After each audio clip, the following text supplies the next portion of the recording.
నమస్తే పెద్దాయన, ఎలా ఉన్నారు? నేను బానే ఉన్నాను. ఏమైనా చలికాలమే. అవును, అందుకే దీన్ని కొంచెం హాయిగా అనుభవిద్దామని. అనుభవించడం అంటే అదే మీ అమ్మాయిని తీసుకుని బయట కాసేపు తిరిగొద్దామని. ఆటలాడుతున్నావా? ఏ, అప్పట్లోనే ఆడుకున్నాం కదా. చిన్న వయసులో ఆడుకుని ఉండొచ్చు, ఇప్పుడు కూడానా? మళ్ళీ వస్తావా? అలా కొండ దాకా వెళ్ళొద్దాం.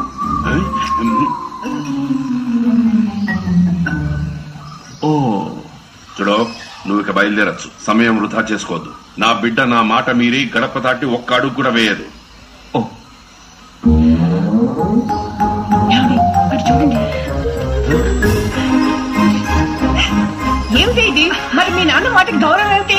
అమ్మా, నేను ఎప్పుడు నాన్న మాట మీరాను, అందుకే గడప దాటకుండా వెనక వైపు నుంచి వచ్చాను. వెళ్ళొస్తానమ్మా.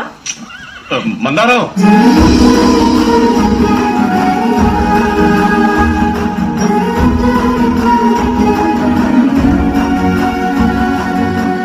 నిన్న నేనే మందారం మళ్ళీ నన్ను ఎలా గుర్తుపట్టావు?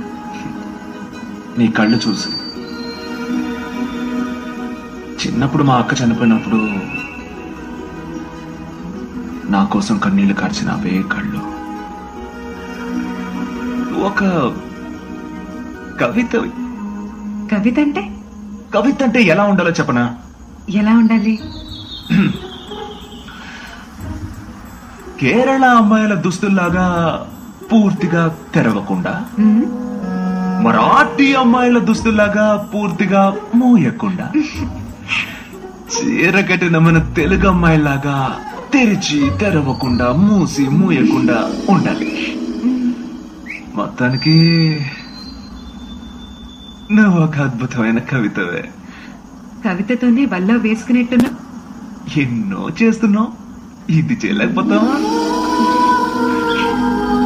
మా నాన్న నాకు మా బావకి త్వరగా పెళ్లి చేసేయాలని ఏర్పాట్లు చేస్తున్నాడు. నువ్వు నా నుంచి ఎంతో దూరంగా ఉన్నప్పుడే నా హృదయానికి నేను ఎంతో దగ్గరగా ఉంచుకున్నాను. అంత తేలిగ్గా వదిలేస్తానా?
సంతోషకరమైన విషయం. ఎవరు చేసిన పనేమో నాకు తనకి రేపు పెళ్లి నిశ్చయమైంది.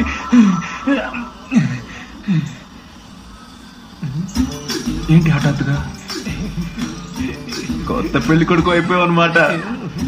ఇంకొద్ది రోజులు ఓడ్చుకునుంటే తినగా షష్టి పూర్తి చేసుకుని ఈ ఎగదాలొద్దు. ఆ తర్వాత ఒక ముఖ్యమైన విషయం, నా పెళ్లి నువ్వే ముందుండి జరిపించాలి. ఎర్రగా తీసేద్దాం. ఆ తర్వాత అబ్బాయి నమ్మదు చేస్తే అసహ్యంగా ఉంటుంది. పడొద్దు మనోహర, నువ్వు మంచి యవ్వనంలో ఉన్నావు. నీ కాబోయే భార్యని ఇలా సంతోష పెట్టాలా అని నీ మనసులో కొన్ని ఆలోచనలు ఉండే ఉంటాయి. అందులో 3 ఆలోచనలు నాకు చెప్పావంటే అలాగే తీసుకెళ్లి తారకి చూపించి తారుమారు చేసేస్తాను. చెప్పవా? మామూలుగా ఒక సందేహం అడగనా? అడుగు. మొదటి రాత్రికి ముఖ్యంగా పాలు పళ్ళు ఉండాలి కదూ.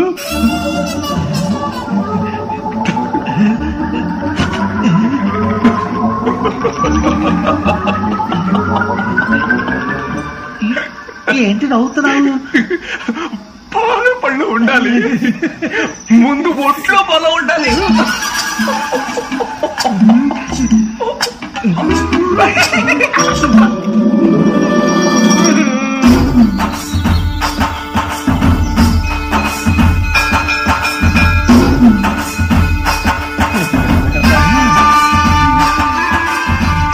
నా తారకమండలానికి చలి కట్టేశాడు.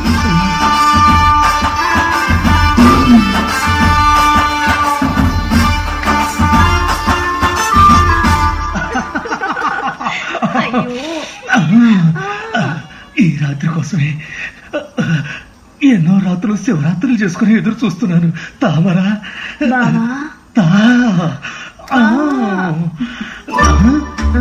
నేను ఎదురుగా ఉండగా ఎవరిని వెతుకుతున్నాడు? నీ అబ్బది పూల వ్యాపారమా? ఏంటి బావా తెలియనట్టు అడుగుతున్నావు? కొట్లో అమ్ముడు పోని పూలన్నీ తీసుకొచ్చి మంచానికి అడ్డదిడ్డంగా కట్టేశాడు. నాకెందుకో మొదటి రాత్రికి వచ్చినట్లేదు, ఈ పూల దండలతో ఊరేయడానికి తీసుకొచ్చినట్టుంది. ఏంటి బావా ఇలా మాటలతో ఆలస్యం చేయొచ్చా? విశోభన గది అలంకారం ఎలా ఉందక్క? నీకు తెక్కెక్కువైందిరా. నీకు ఎన్నిసార్లు చెప్పాను అక్కని పిలవద్దు, అక్కని పిలవద్దు అని. ఈసారి అక్కని పిలిచావో అక్కడికక్కడ పీక నొక్కేస్తా. రారా బయటికి. మూడ బిడ్డ పెట్టే వరకు నీ మొహం నాకు చూపించే. నాలుగు బిడ్డకి పర్వాలేదా? మాట్లాడుకోకపోతే ఎలాగా? అల్లుడు ఏమైందా? వీడి లోపలికి దొరపడ్డాడయ్యా. ఒక పసిపిల్లవాడు శోభన గదిలోకి వచ్చాడు. వాడు చూడకూడదు చూసి భయపడితే దానికి ఎవరు బాధ్యులు? అక్క వస్తానక్క. రావద్దు పోరా. అల్లుడు అత్తం తీసుకుని అటువైపు వెళ్ళు, నేను తారక మంగళాన్ని తీసుకుని. అయ్యో ఏంటి కుయ్యో పిల్లే కదా వెళ్ళింది, పులినట్టు నరుస్తావు? లేదల్లుడు, శోభన రోజు రాత్రి పెళ్లి కూడా కాళ్ళ మధ్యలో పిల్లెడితే అపశేఖరం అల్లుడు. దీని అలాగే వదిలేకూడదు. నువ్వు రామా. అయ్యో పిల్లి మధ్యలో వచ్చి పిల్లను ముట్టుకోకుండా చేసిందే దేవుడా.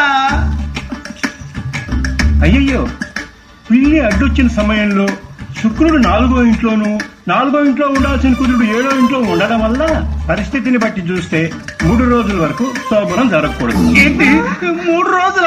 అమ్మ చెప్పు. వేరే దారి ఉంటే చూడండి. మా వాడు బాగా తొందరపడుతున్నాడు. తొందరపడకుండా ఎలా ఉండాలో చెప్పండి. ఏంటయ్యా ఇక్కడే ఇంత తొందరపడుతున్నాడే? మరి అక్కడికి వెళ్తే మొత్తం ఎరగదీసేయను. అయ్యా అన్నిటికీ ఒక పరిహారం ఉంటుంది కదా, దీనికి పరిహారం ఏంటో చెప్పండి. ఆ పని పూర్తి చేసి నా పని మొదలు పెట్టుకుంటా. పరిహారమే కదా. లేదు ఏం దిగులు పడకండి. శోభనాన్ని 3 రోజుల తర్వాత పెట్టుకుందాం. లోతు నీళ్ళని ఎవరు ఎత్తుకెళ్ళిపోరాడు. అవసరానికి నూతులు వచ్చి ఒక చేత నీళ్ళు తోడుకోవచ్చు దోస్తులు గారు. చేత అవసరానికి ఒక చెంబు తీసుకున్నా బాధే. పోయా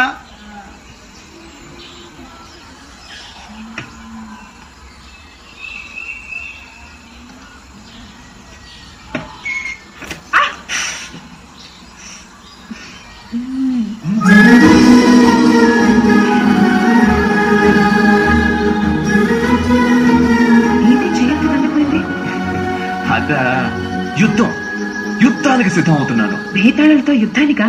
అవును, నేను మాత్రమే కాదు, నా 3 కొడుకుల్ని కలిపి సిద్ధం చేస్తున్నాను. ఏంటి ఏమైంది? కాదు, మీకు కొడుకులున్నారా? ఇంతవరకు లేరు. నువ్వు ఒప్పుకుంటే తర్వాత. ఏంటి?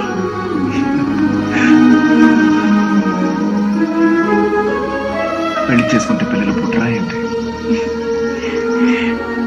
నీ ప్రేమను ఇలా కూడా చెప్తావా? ఈ నవ్వుని నేను అంగీకారం అనుకోవాలా, లేకపోతే ఏంటి?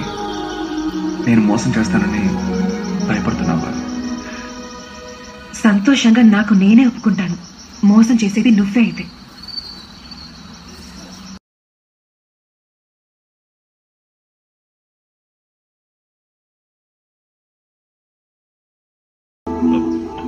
మనోహరా, ఏమిటి బాబు ఇది? ఇలా చెప్పా పెట్టకుండా ఇద్దరు పెళ్లి చేసుకుని చెల్లించున్నారు. సరే, సంతోషం. ఈ రోజు సాయంత్రమే ఊరందరి సమక్షంలో మళ్ళీ నాతో మాట్లాడి సంప్రదాయంగా మీ పెళ్లి చేస్తాం. ఏమ్మా? నీ ఆశీర్వాదం మావయ్య. ఇంకో ముఖ్య విషయం, మన కులదైవం అయిన మునీశ్వరుడికి 9 పూలతో పూజ చేసి మొక్కు తీర్చుకోవాలి. తప్పకుండా అయ్యా. తర్వాత నీకేం కావాలో చెప్పు. మేమిద్దరం ఒకటవ్వాలని ముందుగా ఆశపడింది నువ్వే. ఓ కంబళి తీసుకొచ్చిపో. ఆ కంబళిలో నీ జ్ఞాపకాల్ని పురువుకుంటాను.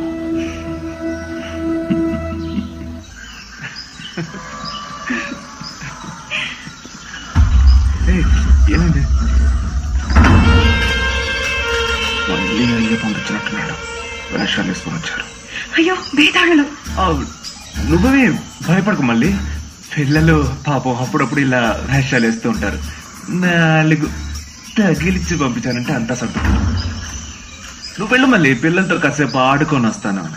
అసలే చేతులు తేటగా ఉన్నాయి.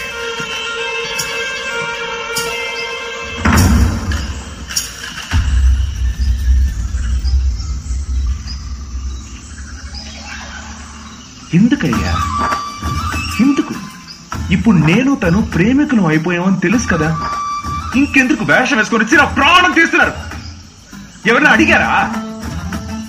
పోడే, పోయి సాయంత్రం రండి. మీ కూల్ నేను మాట్లాడిపిస్తానులే. వచ్చేసాడు ఒక్కొక్కడు ఊపుకుంటూ.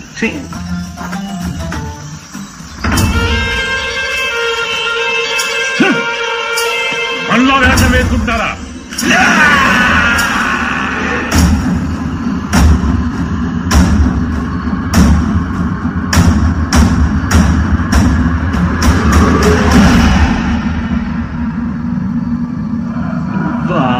వచ్చే ధరలో కొందరు బేతాళుల్ని చూసాను మనోహరా.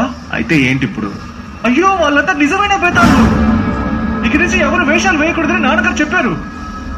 ఏంట్రా నువ్వు అనేది నిజమైన బేతాళులు? మనోహరా మనోహరా, వేటగాళ్ళు ఊళ్ళోకి వచ్చి అంతా నాశనం చేస్తున్నారు. త్వరగా రా.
బేతాళ్ళు వచ్చి మందాత మల్లిని బెత్తాళ్ళ కోటకి వెళ్ళిపోయారు మనోహర.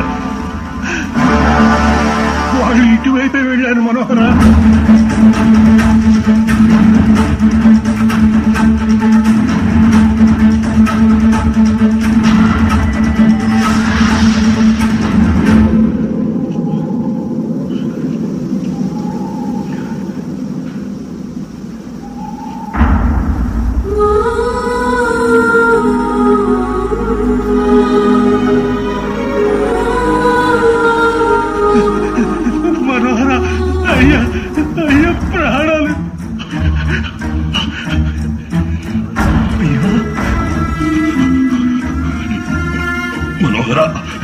ఎంతగానో పోరాడినా నేను మందార బలిని కాపాడలేకపోయాను. వాడిని వదిలిపెట్టకూడదు. మంచిది.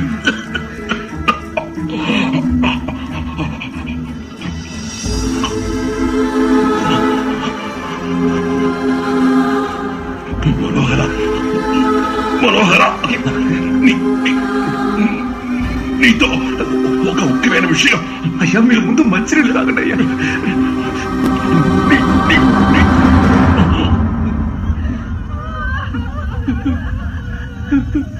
అయ్యా అయ్యా,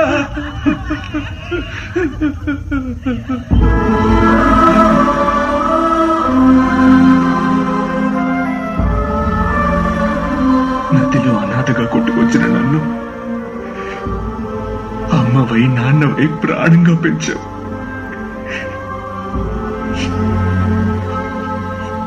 ఒక బిడ్డగా నేను నీకేమి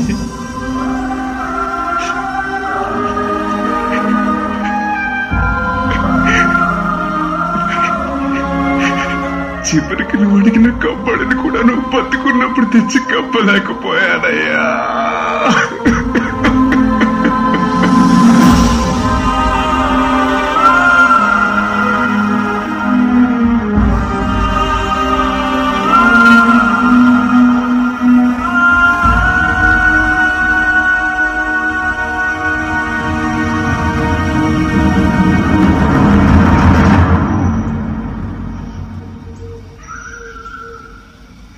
మా అయ్య చనిపోవడానికి ముందు నాతో ఏదో చెప్పాలన్నారు.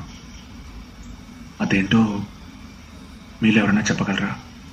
తెలీదు మనోహర. అయ్యగారి స్థానంలో ఉండి ఇకపై నువ్వే మమ్మల్ని నడిపించాలి. పౌర్ణమి, బలి పూజని ఏవేవో మాట్లాడుకుంటున్నారు. మళ్ళీ కూడా పౌర్ణమిలు పుట్టిన పిల్లే. భయంగా ఉంది. బానిసలుగా బతుకుతున్న ఈ ప్రజల్ని, బేతాళ్లు ఎత్తుకెళ్లిన మందారమలిని నువ్వు మాత్రమే కాపాడగలవు. తంత్రం వల్లనే వాళ్లు జయించగలవు. అప్పటినుంచే మీ అయ్యా వేషం వేసే కళలో బాగా ఆరితేరారు. నువ్వు అదే పద్ధతిలో బేతాళుడిలాగా వేషం వేసుకుని వెళ్లి బేతాళ కోట్లో అనుకున్నది సాధించాలి. ఆ ఆత్మవిశ్వాసం నాకు ఉంది. కానీ కేవలం మానవ శక్తి సహాయంతో వాళ్ళని ఎలా ఎదిరించగలను?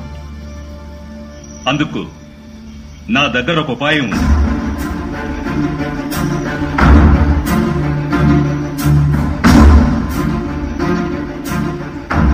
ఇది సాధారణ మందు కాదు.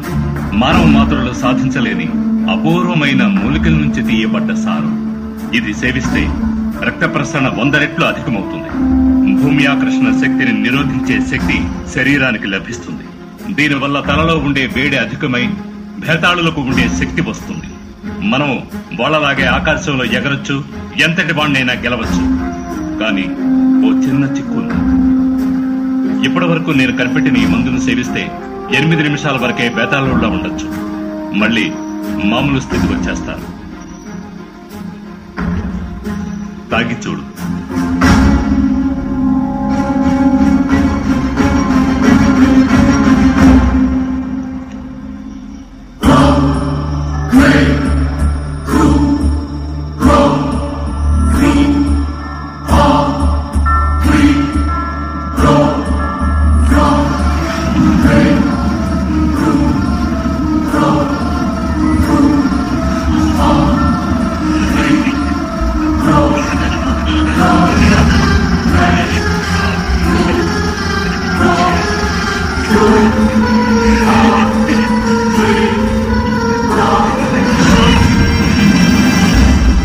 ఆగండి, ఎవరో వెళ్ళద్దు.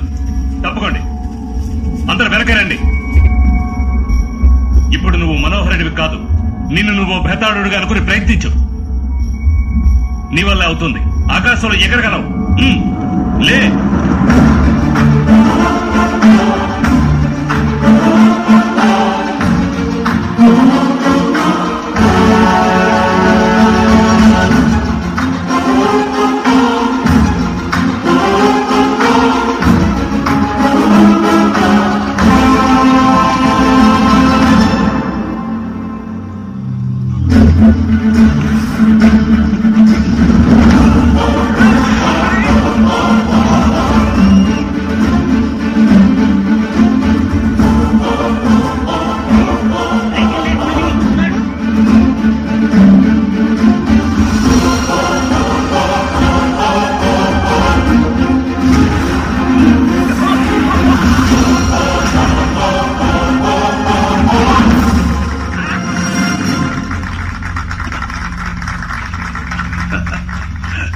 లోకంలో ప్రయత్నం అంటూ చేస్తే మనిషికి అసాధ్యం అనేదే లేదు. మీరింత శక్తివంతమైన మందుని కనిపెట్టి దాన్ని నిరూపించారు. మనోహర, బేతాళ కోట్లకు వెళ్ళడం అంత సులభమైన విషయం కాదు. ముందు నువ్వు కూర్మనాథుడు అనే వ్యక్తిని కలుసుకోవాలి. ఆయనకే బేతాళ కోట రహస్యాలు తెలుసు. ఆయనకి 180 ఏళ్లంటారు. 180? ఇంకో విషయం, ఉత్తరాన కింకిణి అని ఒక బేతాళ దేశం ఉంది. అక్కడి నుంచే 5 ఏళ్లకు ఒకసారి మందులు, మూలికలు కోటకు తీసుకెళ్తారు. బేతాళులకి తరచుగా వచ్చే రక్తం తగ్గిపోయే వ్యాధికి ఇది మందంటారు. కారణం ఏమిటో తెలీదు. ఇప్పుడు చివరిగా వాళ్ళు వెళ్లి 8 ఏళ్లయిందట. కాబట్టి నువ్వు కింకినీ దేశం నుంచి మందు తీసుకొచ్చిన బేతాళుండని చెప్పి కోటలోకి సులభంగా వెళ్ళొచ్చు. తోడుకి ఎవరినైనా తీసుకెళ్ళడం. సరే, కోణంగిని లంబాని నాతో పంపించండి. తప్పకుండా. అయ్యో, ఇతను ఊరిని విడుదల చేస్తానని చెప్పి నాకు జరగబోయే సోమనాలు నిలుపుదలు చేస్తున్నాడే. సరే సరే, అందరు వెళ్ళి త్వరగా భోజనం చేసి పడుకోండి. తెల్లారగట్లా లేవాలి కదా. తెల్లారిపోతుంటే తెల్లారితే లేస్తే ఏంటి, లేకపోతే ఏంటి, ఏం జరుగుతుందో ఏమో.